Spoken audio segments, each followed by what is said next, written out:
Welcome everyone. Thanks for coming along to a new Brownback seminar. In this case, it's going to be myself trying to introduce you to a set of statistical techniques that are part of the compositional data analysis framework. And in doing so, I'm hoping that these techniques might be useful for your research. I know they're useful or they're relevant for physical activity research, which is my main area of research, as you all know, and of my colleagues here as well. So hopefully we can, learn something about compositional data analysis, and we can move forward with this thing as well. So some disclosures beforehand. I don't have any formal background in math or statistics. Yes, probably as you, some of you might have any background on those subjects as well. And most of the things that I know are self-taught through either training, mainly peers, like discussing with peers. That's a wonderful thing to do, and I think here at ITP we're very lucky because we've got people that are very knowledgeable in different statistical matters, and I'm enjoying quite a lot myself being here, and that's one of the reasons. And some readings and courses, and the point here is probably this is more for students, is that you can learn, right? Statistical analysis might seem like a complex thing, but you can learn. All you have to do is have the interest and the willingness to go on there. The second disclosure is probably not very useful, but used for all my computations and sometimes M+. And for compositional data analysis is R mainly. So all that you're gonna see today here is possible with the R software, and I don't have any other conflict of interests. Now, let's get off. So, a little bit of an outline. I'm gonna introduce the basic concepts of compositional data analysis, and basically mainly what is compositional data and what we have to do in order to work with compositional data.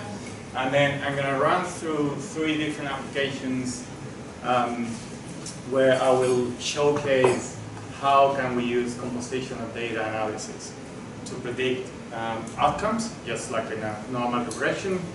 In this case, it's going to be mortality and depression outcomes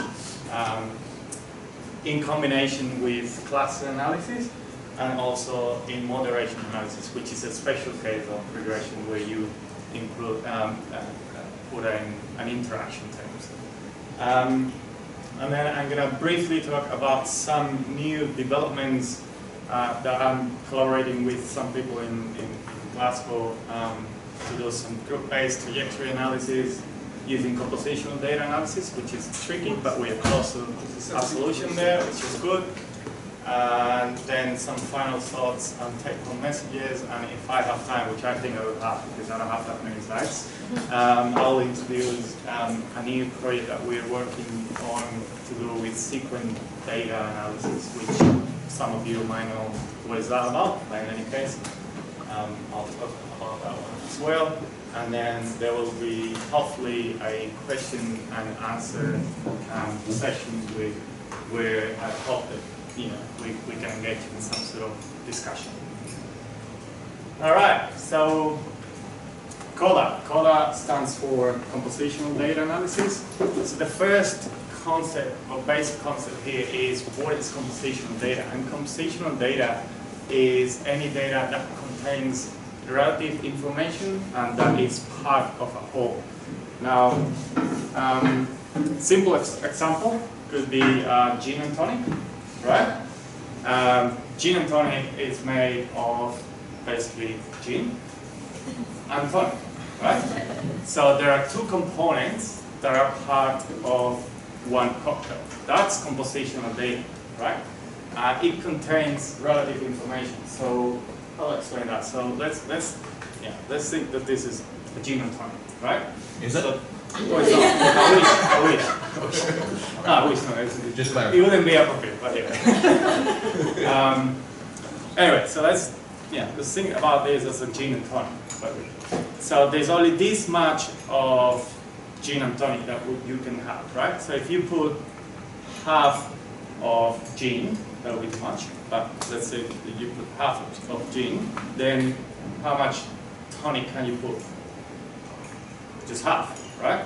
So by speaking about one component, you're talking about relative terms, right? So this is containing information about the other component, isn't it?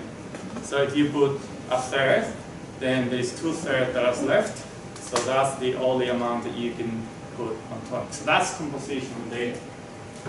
And compositional data is basically anything involving probabilities, proportions, and percentages, or in physical activity, as we will see later on. So here's another example. So that graph there shows the national budget expenditure for the UK and New Zealand between 1980 and 2008. And as you can see, let's focus on the UK, right, as an example.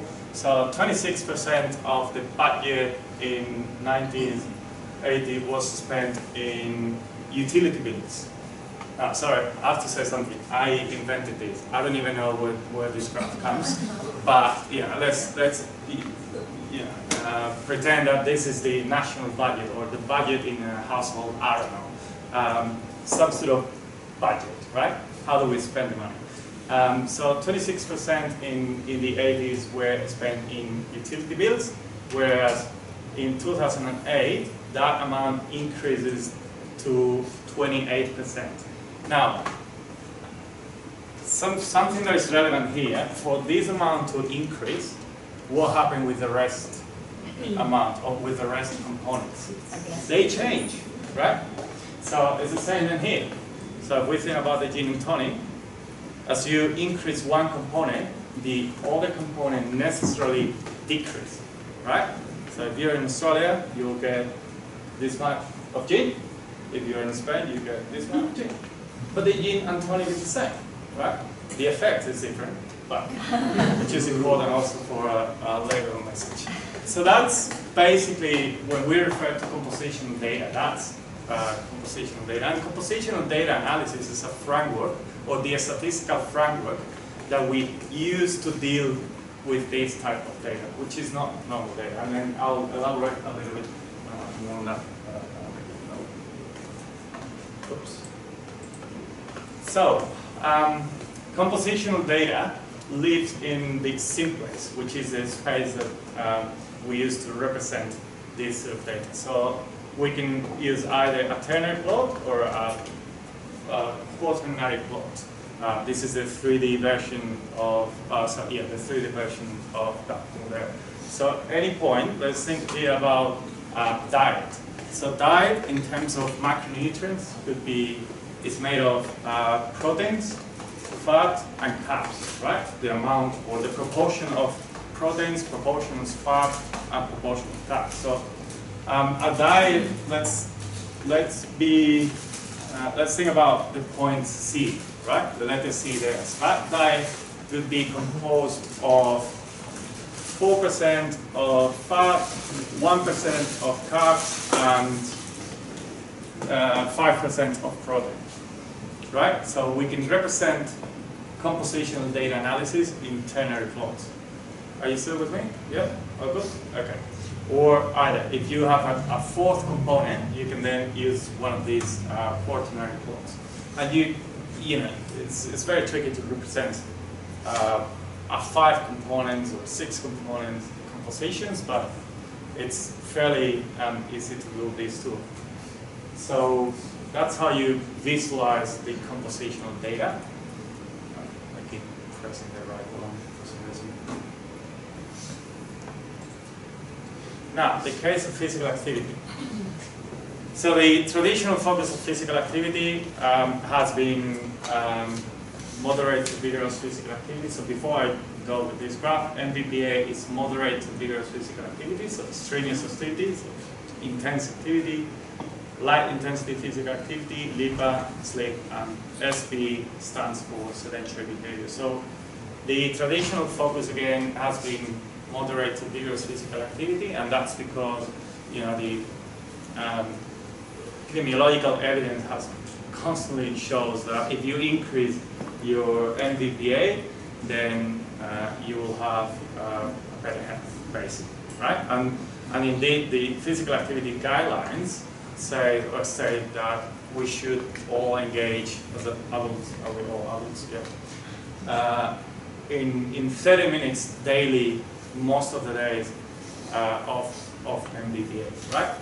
But then physical activity data is compositional in nature.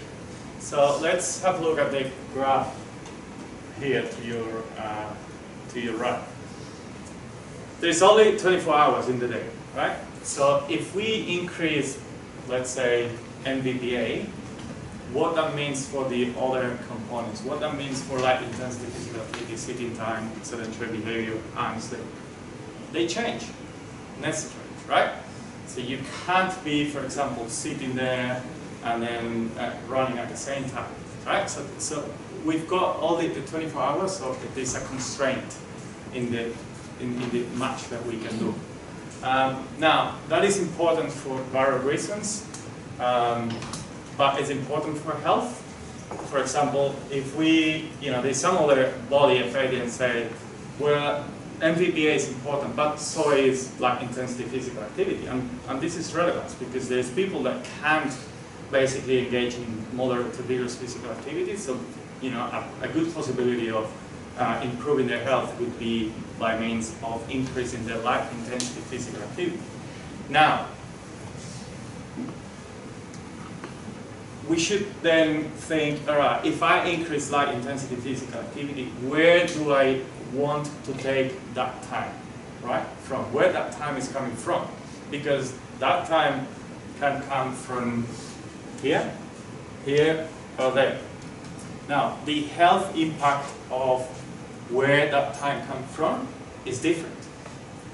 So if we run an interventions to increase daily light intensity physical activity, but that person, for example, person A, take the time from here, I don't think it's that helpful for health, right? I don't think you do things either. Instead, what we want, or the desirable outcome, would be for person A to take the time from here, which is potentially the behavior that is, negative for health, sitting time, and so on and so forth. So, again, first, physical activity data is compositional in nature, and these might have some health consequences and also implications for health promotion interventions. Okay. Now, here's a tricky bit. So how do we work with compositional data analysis, with compositional data? Because we have to work in such a way that we respect that codependent nature, right? That relative, respecting the geometric structure, if you like. So again, thinking about that ternary plot, physical activity data or any compositional data lives in a 3D space where when you change one of the components, the other might necessarily change. So we have to account for this intrinsic codependency somehow. And this is where compositional data analysis techniques comes in. So this could be the simplex, which is where the compositional data lives. And this could be the Euclidean, which is the normal space where all of us do our normal statistical analysis. So in order to go from here to here, there's something that we have to do. And there's different methods, but commonly all we need to do is transform the data so that it's projected, the data that lives in the simplex again can be projected in the Euclidean or the normal space. And all we do is something called ILR, or isometric logarithmic ratio transformation, right? So what we again, this is like if we've got this 3D, we smash it, and then it gets in the 2D space, if you like. So that's all we do. Easy. Yeah, it's easy. It's not. Now, I'm gonna again show you different papers and different work that I've been doing in this arena, in compositional data analysis. I'm gonna start with this one, which features the association between 24 hours behavior, so MVPA. Okay, sorry. MVPA, light intensity physical activity, sitting time, and sleep on 2 different outcomes, mortality and depression. And so these are 2 papers studying that. The first one was actually published yesterday, I think. It was accepted in July, but was published yesterday. I was looking for the title. I was like, oh, okay, it's here, so I can show it. It's always nice to show your papers, right? It's all right. It's not good. I'm not even the first one there, so who cares? And then, so this one is about mortality, and the one to your right is submitted to Journal of Affective Disorders, I think it's called, and is a brief report on the association of 24 hours with depression. So 2 different outcomes, 2 different nature. One is the mortality, and one is depression. So how it works? So what do we have to do to actually apply compositional data analysis to model mortality or any other outcome? So the first thing that you do is you broke the day, the 24 hours, into proportions of time spent in sleep, sitting time, or sedentary behavior, light intensity physical activity, and MVPA, and then you do the transformation, right? So you express that composition of those 4 components in terms of isometric log ratio coordinates, which is called the ILR transformation. So you transform your data, and then once you transform your data, you can use in any standard statistical analysis that you might think. Regression, cluster analysis, I will show, any of whatever. So your data is ready to be used as we normally do. Now, when you do the transformation, you basically have 3 different components for that. 3 different ILRs for a 4-component composition. In this case, we've got 4-component composition. Again, sleep, sitting time, light intensity physical activity, and MVPA. So you get 3 different ILRs that you then model. So the first one is MVPA versus all others. What that means is that represent the amount or the proportion of time in moderate to vigorous physical activity, but also contains information about the other 3 behaviors. And then the second one, you get light intensity physical activity versus non-active behaviors, so sleep and sitting time. And then in the third one, you get the remainder, right? So that's our composition there, represented in terms of ILRs. And then what we do in a step 3, in this case, it was a Cox regression, which is a survival analysis, standard survival analysis, with the ILRs. So you put the ILRs as a predictor, as long, and then some covariance, right? So it's not actually that hard. So it's basically one step in between what we normally do, right? Yes? Sure. Results. Here we go. So because the way, sorry, let me go back. Because the way we organize our composition, so we say, all right, the first component will be MVPA, the second component will be light intensity physical activity, the third component will be sleep, and the fourth component will be sitting time. So by doing that, our results will represent these 3 different ILRs, but if you change the order of the composition, you can model light intensity physical activity versus all others, and so on and so forth, right? So here are the results. So basically, as expected, right, MVPA versus all other components had a protective effect against early mortality, but so did light intensity physical activity and sleep against sedentary behavior. Now, from here, all you can interpret is basically what? Direction and significance, nothing else.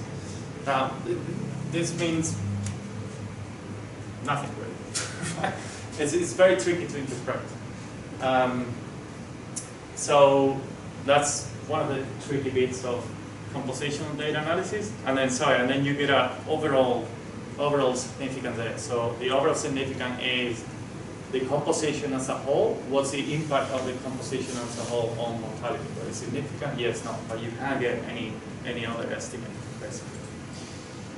Now, because interpretation is tricky, there is a way of getting the effect size, if you like, on these models, and this is called the isotemporal substitution model. So let's focus on this one here. Okay. So what is that graph representing? Is basically the effect of replacing MVPA, the behavior that is here on the x-axis, with any other behavior, right? So as we can see, the probability of death decrease once you replace like time from 0 to 2 hours of MVPA with any other behavior there, right? And you can read the other graphs like that one.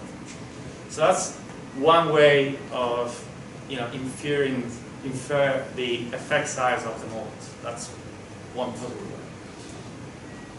Is that clear? Yep.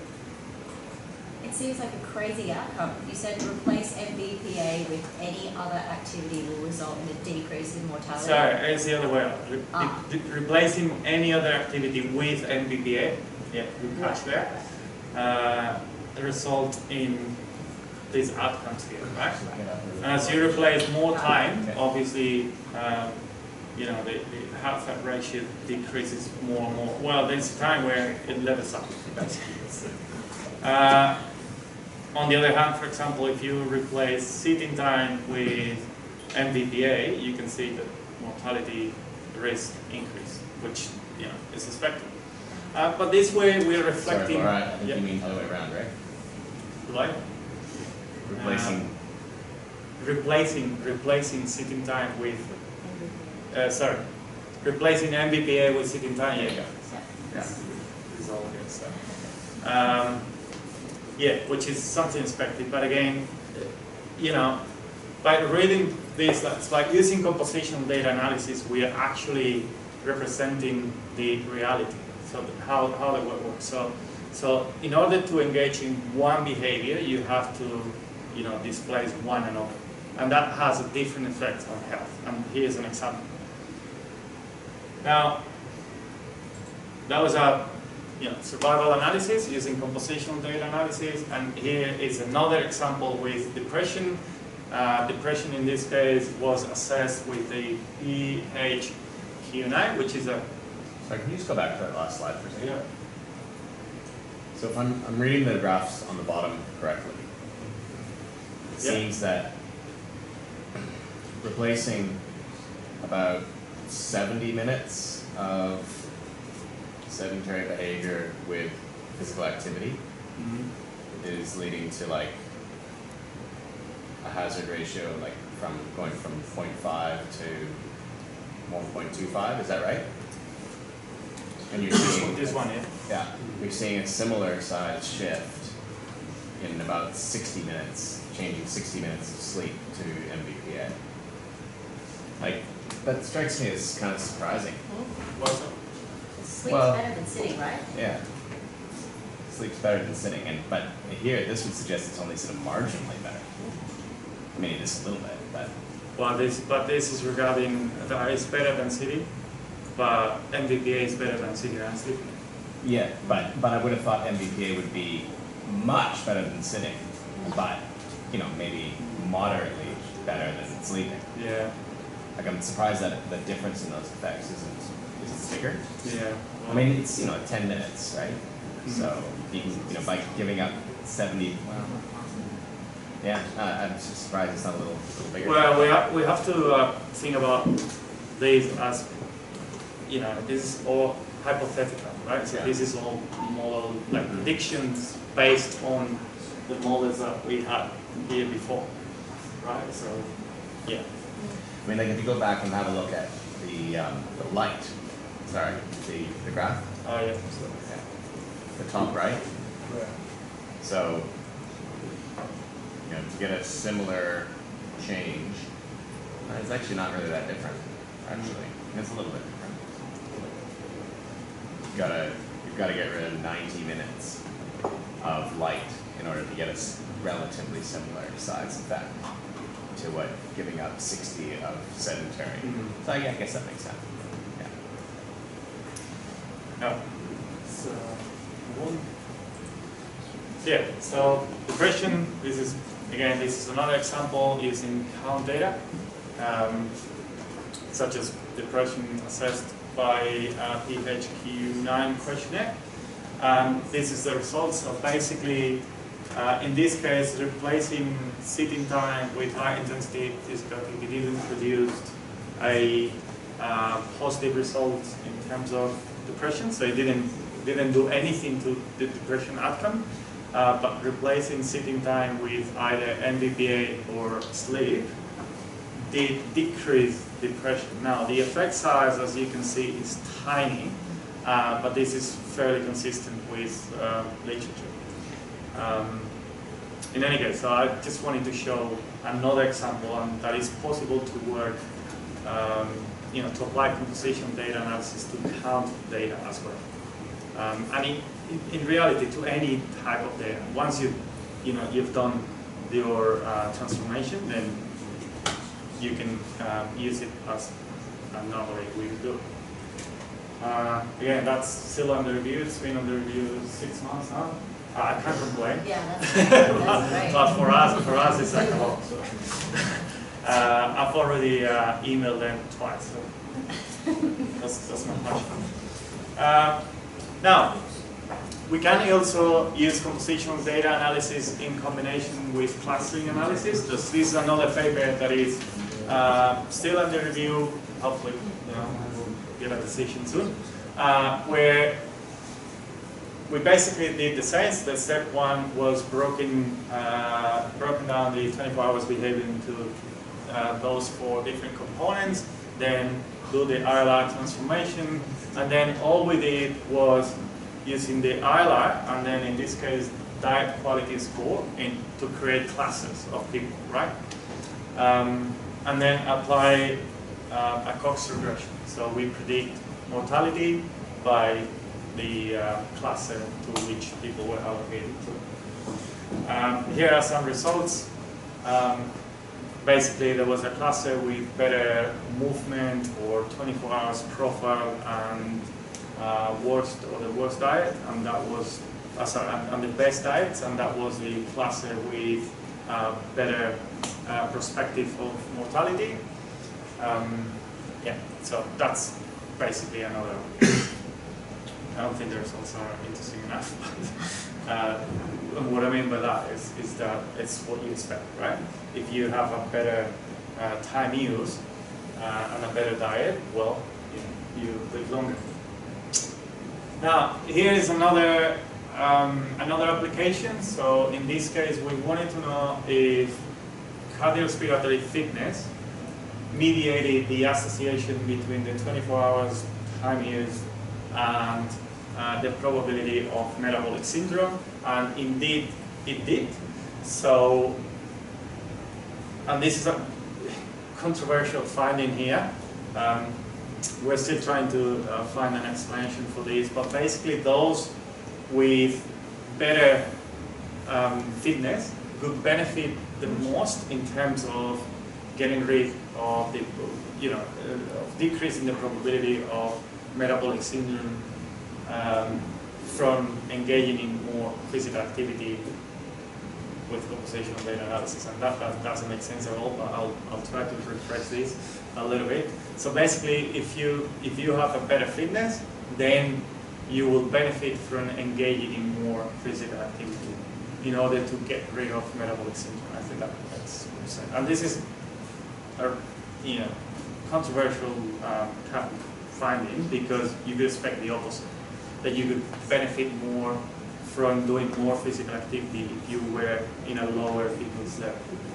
So we're there trying to figure out why this is happening. But again, the point is we can use compositional data analysis with moderation analysis.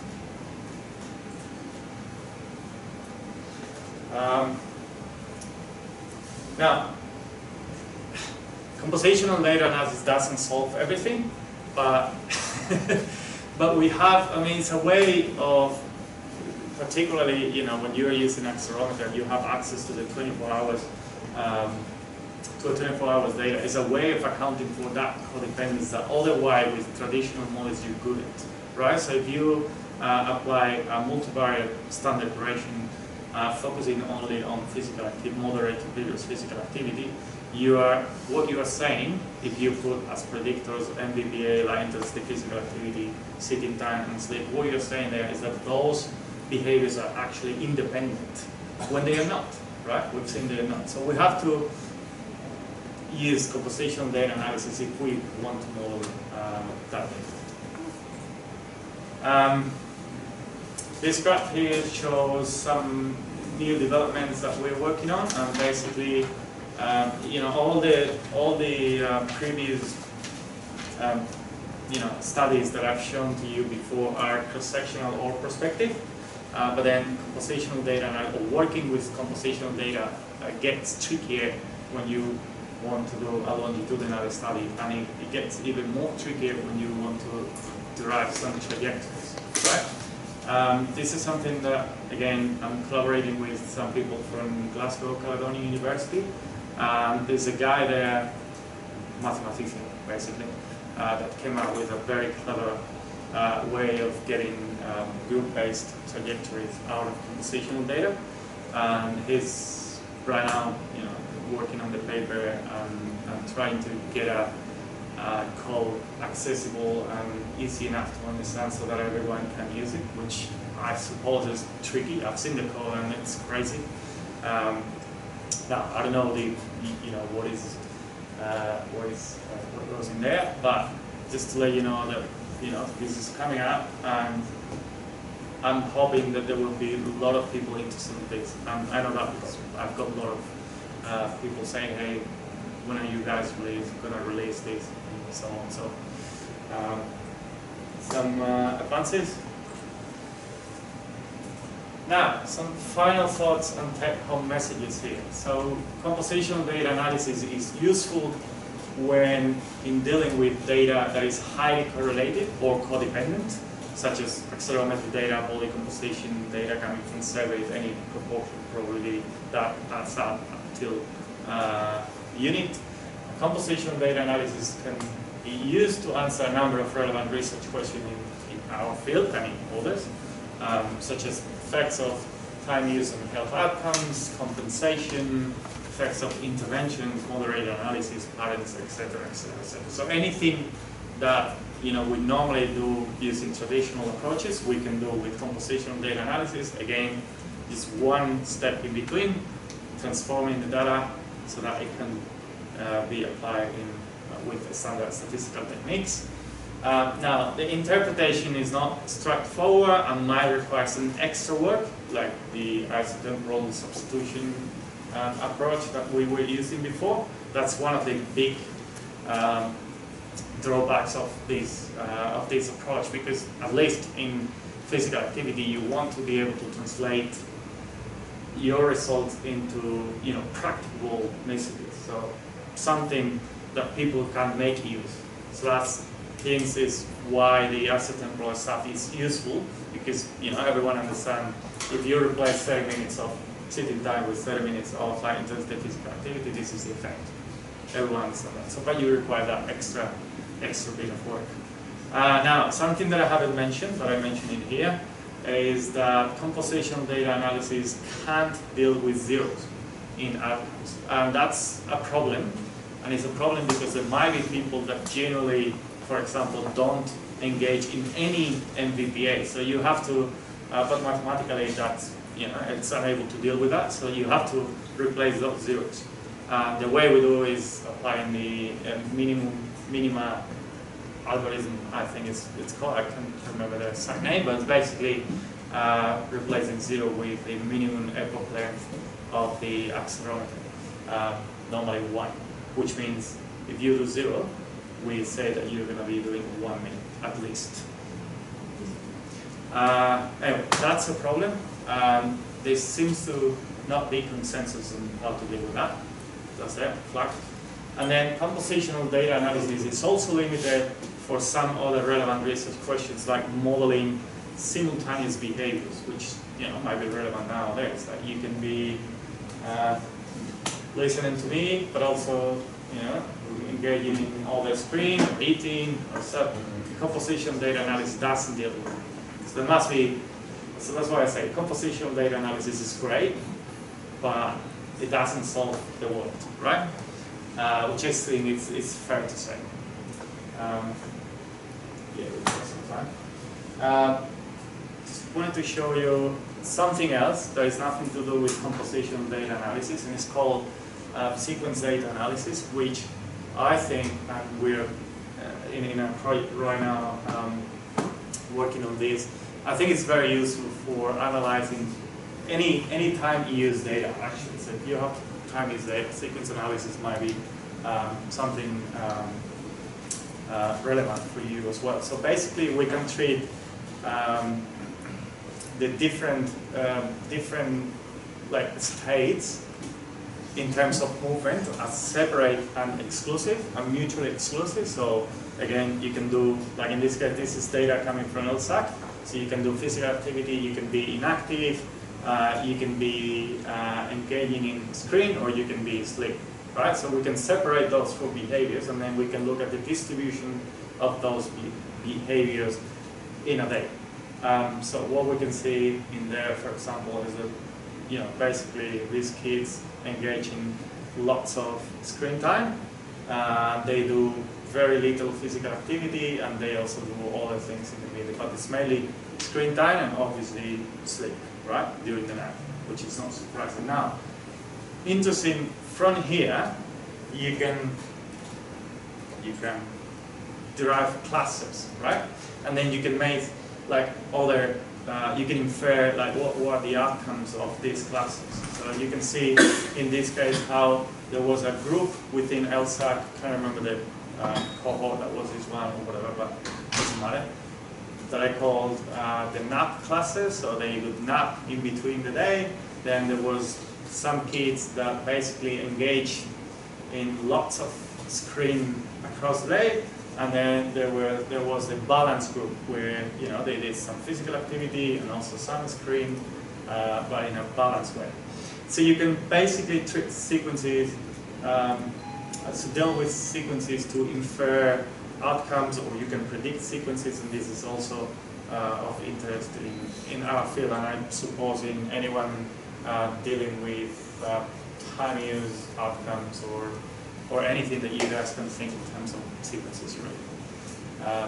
Again, nothing to do with compositional data analysis, but it's something that we are also working on. And that would be me. Yeah, there's no more.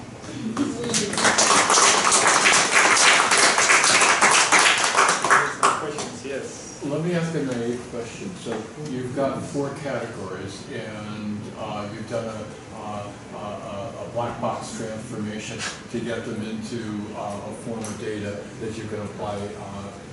What happens if you didn't do that transformation? So you've got 4 categories, and you've got 4 numbers that represent how much time they put into each.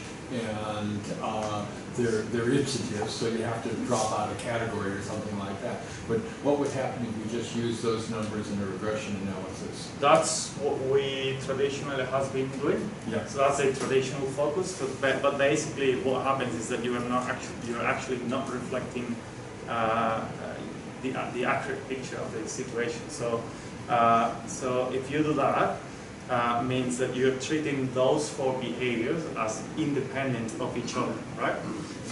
When we know that it's not the case. if you have 4 variables in a regression equation, you're not assuming that they're independent. They can be correlated. And the more correlated they are, the more tricky the transformation or the interpretation is. My understanding is that if you use that as a predictor, right? So you're talking about predictors. So in a we've got regression. 4 activities and we're predicting some outcome. The Yeah. assumption of regression is they can't be linearly Yeah. dependent. They have to be, Okay. right? So, They have to add yeah. one. In other words, that the 4 together are correlated with 1 because any change in 1 moves the other 3.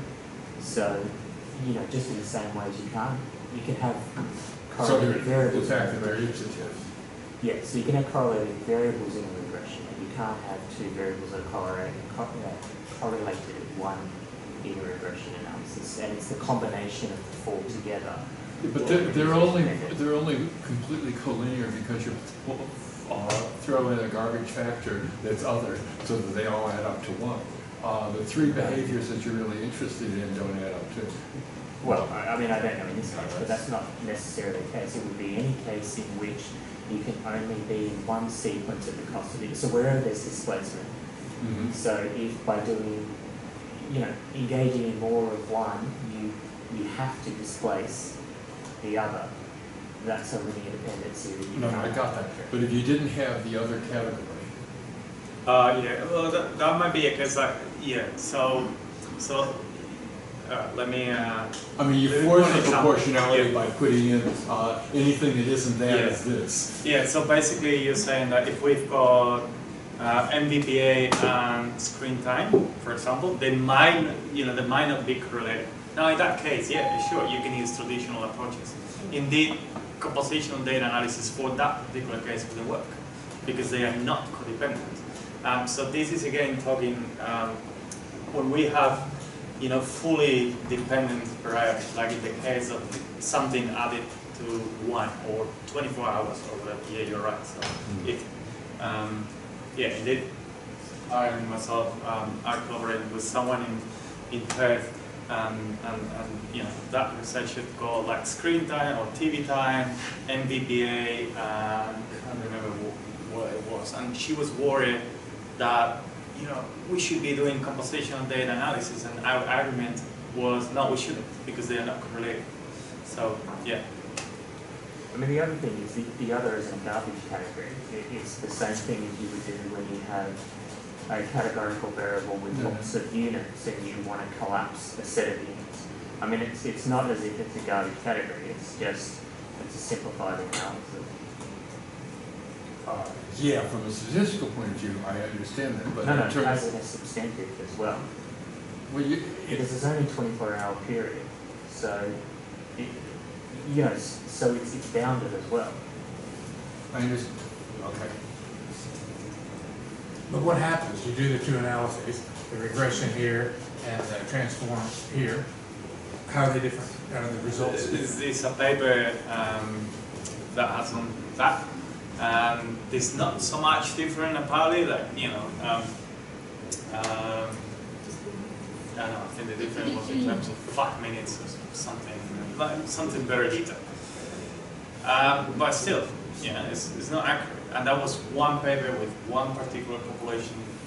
No one else has, to my knowledge, has done that or has repeated that analysis. But conceptually, it's wrong if you're putting, if you have data. Well, if you do your analysis both ways, what do you learn? It gives you special insight. For compositional data analysis? That's a good question. I haven't done that myself. I should probably do it. I suppose like the traditional analysis is obviously easier to interpret, but we know conceptually it doesn't work. So why should do it? I don't know. It's probably too early to say really more on that thing, because it's pretty early this type of analysis. Yeah, So, well, that's right. yeah, I mean, probably over the next few years we'll have a better idea when you look back at the literature and say, if we've done it this way versus that way, this is the evidence. Well, clearly, ipsative data is a pain in the ass for standard regression analysis, and that's what he's got, is ipsative data, and this is a way of trying to get around the ipsative correctness of the data. It was really iterative. Yeah. I mean, the other thing is that we have a substantive, closer to a substantive, but like, because the argument from this stuff would be that you're talking about displacing one of the other categories, and so the direct reading of being able to do that provides a more straightforward substantive interpretation of the policy maker. Yeah. So you can, in this case, you could say displace 30 minutes of sedentary behaviour with 30 minutes of MBPA, and this is the effect. But standard regression, that sort of simple interpretation would be harder to make. No, I understand. I guess there's also an assumption, there's a problematic aspect about the displacement sort of stuff. Reducing one doesn't necessarily, okay, I guess what you're saying is if you reduce one and increase the other by that amount, this is what you predict would be the outcome. But obviously, increasing one doesn't necessarily lead to a decrease in another. It has to decrease somewhere. It could be like decreasing in the other three. Yeah. You can model that, right? Yeah. You can force the prediction to be such as, 1-to-1, 1-to-all of this. Right? Yeah. You can model all of that. But again, this is, and Chris is right here, so we have to, this is all theoretical, right? We're starting now, and the evidence is coming, but obviously we will have to wait several years to, get a good sense of how all this evidence will transform public health messages and so on and so forth, and the guidelines and etc. All we know is that instead of focusing on one of the behaviors, well, we have to focus on all four. That's where we are up to at the moment. It's fun though. I mean, the other important advantage is that it's probably easier to get published if you use a whiz-bang method. Forgot about that. That might be true for, I don't know, some of you might be dealing with surveys, proportions, and so on. Probably if you come up with, if you use like compositional data analysis in your stuff, it's probably might not make sense. But well, it might make sense from data point of view. You say, this is neat. Bang. So there you go. Feels right.